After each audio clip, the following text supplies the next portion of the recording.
Part of downtown Colorado Springs, you're watching KRDO 13 News at 10 p.m.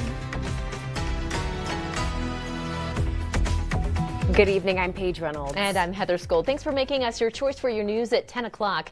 We begin tonight with a warning we hope you will all keep in mind ahead of tomorrow. We're expecting some big time winds across southern Colorado. We're not talking about a bad hair day or the occasional gust. We're talking about scenes like the ones you're about to see that we've captured in past storms.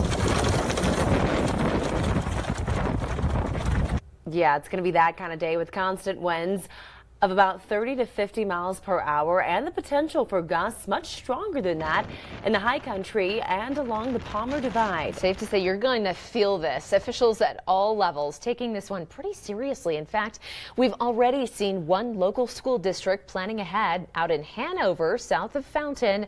All schools in District 28 will close at noon tomorrow to minimize potential threats there. And there will be extra brush trucks patrolling the Midway area just in case.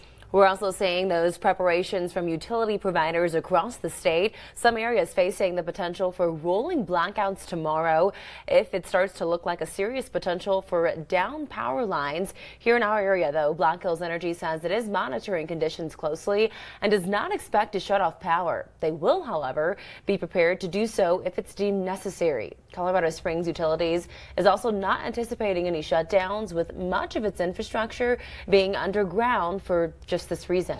The main concern is farther north, with Xcel Energy warning about 50,000 customers to be prepared in the foothills around Fort Collins, Boulder, and the Denver metro regions. They have scaled back that impact estimate. Earlier, about 500,000 customers were put on alert, but you'll recall how quickly things got out of hand during the Marshall Fire back in 2021, a blaze that was partially blamed on a sparking Xcel transmission line. For now, though, things remain mostly calm tonight.